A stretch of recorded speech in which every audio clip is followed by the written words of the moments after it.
Bharatiya Janata party की राष्ट्रीय उपाध्यक्ष रेखा वर्मा ने भाजपा प्रदेश कार्यालय में वीबीजी रामजी योजना पर आयोजित प्रदेश स्तरीय कार्यशाला में बतौर मुख्य अतिथि भाग लिया। इस कार्यक्रम की अध्यक्षता प्रदेश अध्यक्ष डॉक्टर राजीव बिंदल ने की। इस अवसर पर राष्ट्रीय उपाध्यक्ष रेखा वर्मा ने कहा कि यह योजना केवल रोजगार उपलब्ध करवाने तक सीमित नहीं है, बल्कि रोजगार को स्थायी ग्रामीण विकास, आधारभूत ढांचे और आजीविका से जोड़ने का एक ठोस और परिणामोन्मुख मॉडल है। इससे गांवों में टिकाऊ विकास सुनिश्चित होगा और पलायन पर भी प्रभावी रोक लगेगी। देश आज़ाद हुआ है, कांग्रेस की सरकार 60 साल राज देश पे किया है और उस समय अभी जो जम्मू कश्मीर की 370 धारा हटाने का कार्य भारतीय जनता पार्टी ने 2014 में जब सरकार बनी तो हम लोगों ने किया।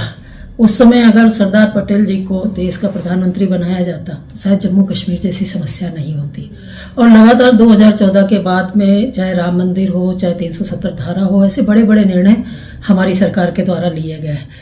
अभी जी राम जी योजना जो पहले मनरेगा के रूप में काम कर रही थी, उसमें बहुत सारी खामियां थी और ये जब योजना नरेगा के रूप में लाई गई तो कांग्रेस के ही कई लीडरों ने इसमें अपने विचार रखे थे कि ये इसमें संशोधन होने की आवश्यकता है, क्योंकि ग्रामीण स्तर पे जो हमारे कार्ड बनते थे वो कहीं ना कहीं उसमें भ्रष्टाचार होता था। लोगों को जो लाभ सरकार देना चाह रही थी वो नहीं मिल पा रहा था और बहुत सारी खामियां थी। उसको ध्यान में रखते हुए हमारी सरकार ने इसको वीबीजी रामजी योजना के तहत जनता के बीच में भेजने का कार्य किया है। कांग्रेस कहती है कि इसमें भारतीय जनता पार्टी ने जो हमारे श्रमिक भाइयों को जो हम 100 दिन का रोजगार दे रहे थे उसको खत्म कर दिया है, लेकिन ऐसा बिल्कुल नहीं है। हमारी जो सरकार ने इसमें प्रावधान किया है उसमें 100 दिन को बढ़ाकर 125 दिन का श्रमिक भाई को रोजगार देने का निर्णय लिया है। ये हमारे कांग्रेस के लोग कहते हैं कि महात्मा गांधी जी का नाम इन्होंने हटा दिया है। हमें याद है जब नरेगा स्कीम लाई गई थी तब इनको महात्मा गांधी जी की याद नहीं आई थी और फिर नरेगा से इन्होंने मनरेगा में इसका परिवर्तन किया, इसका नाम परिवर्तन किया और इसके बाद जो खामियां आई हैं और किसानों के द्वारा हम सब लोगों को अवगत कराया गया, उसके बाद हमने इसमें कुछ संशोधन किया है, जिसमें हमने 100 दिन के रोजगार देने की बात जो मनरेगा में थी उसको 125 दिन किया है। इन्होंने कहा कि हमारे जो श्रमिक भाई हैं और जिनको 15 दिन रोजगार नहीं मिलता है तो सरकार क्या निर्णय ले रही है। हमने कहा 15 दिन अगर रोजगार नहीं मिलता है तो हम बेरोजगारी भत्ता भी उनको देने का कार्य करेंगे और इस तरह से एक हमारी ग्राम पंचायत को जो एक नई दिशा दे पाए। हम लोग जो लक्ष्य लेके चल रहे हैं 2047 तक भारत को विकसित देश बनाना, उस लक्ष्य की ओर बढ़ रहे हैं और उसमें हमें ग्राम पंचायत को मजबूत करना, तभी जाके हम 2047 का लक्ष्य प्राप्त कर पाएंगे। इसको ध्यान में रखते हुए हमने ग्राम पंचायत में ग्राम प्रधान को ये पावर दी है। पहले क्षेत्र पंचायत से ये प्रस्ताव होते थे, अभी हम ग्राम पंचायत से ये प्रस्ताव करेंगे और खुली बैठक में पंचायत घर में ये निर्णय लिया जाएगा कि इस गांव में किन किन चीजों की आवश्यकता है जिससे ग्राम पंचायत हमारा विकास की ओर बढ़े। चाहे उसमें पुल हो, चाहे पुलिया हो, चाहे सड़क हो, चाहे हमारे जो समूह की महिलाएं काम करती हैं उनके लिए एक छोटा सा रूम हो, ऐसी बहुत सारी व्यवस्थाएं हम उसमें दे रहे हैं, जिससे शिक्षा में जैसे हमारा बाउंड्री वॉल कराना है या वहां पे नल की पानी की व्यवस्था करना है या पर्यावरण से हमारी उस ग्राम पंचायत को जोड़ना है, तो हम ये सारे निर्णय इसमें ले रहे हैं। हमारे जो पहाड़ी इलाके हैं उसमें हमने 90 और 10 का रेशियो रखा है कि 10% अगर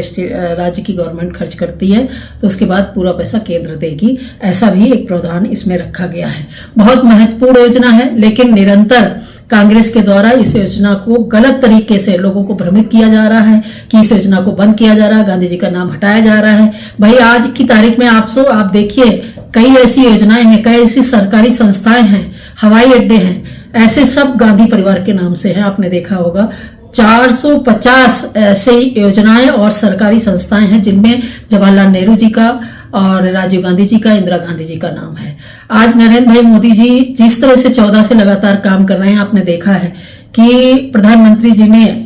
कोई भी ऐसी योजना चलाई है जो कि हमारे देश के महापुरुषों के नाम से है और उनको सम्मान मिले उसकी चिंता करते हुए इन्होंने हमारे महापुरुषों को इग्नोर किया है, लेकिन हमारी सरकार हमारे महापुरुषों को प्रणाम करते हुए उनके बताए हुए मार्ग पे चल रही है और कांग्रेस जो भ्रम फैलाने की कोशिश कर रही है, हम लोग नीचे तक जाएंगे, अपनी जनता को इसके बारे में पूरा बताएंगे। और इसकी मॉनिटरिंग बहुत अच्छी तरह से हो रही है। ग्राम पंचायत पे जो हमारा मोबाइल टैग करेगा, वो सिस्टम से हम उनकी अटेंडेंस वगैरह और बहुत सारी व्यवस्थाएं इसमें हम दे रहे हैं, जो कि भ्रष्टाचार उसके करीब भी नहीं जा पाएगा। तो ऐसी एक व्यवस्था हमारी सरकार ने दी है, जिसके संबंध में हम सब लोग आज इसके पहले हम सब लोगों ने सब प्रदेशों में प्रदेश अध्यक्ष, हमारे मुख्यमंत्री, हमारे मंत्री मिलकर एक प्रेस कॉन्फ्रेंस की थी। और इसके बाद हम सब लोग हर प्रदेश में एक कार्यशाला करके और जिले की कार्यशाला करके और मंडल तक और बूथ तक जाकर इस योजना के बारे में बताएंगे, जिससे जनता को लाभ हो और हमारा गांव जो ग्राम पंचायत है वो विकास की ओर बढ़े, 2047 का लक्ष्य भारत को प्राप्त हो। मैं बस इन्हीं शब्दों के साथ आपको प्रणाम करती हूँ।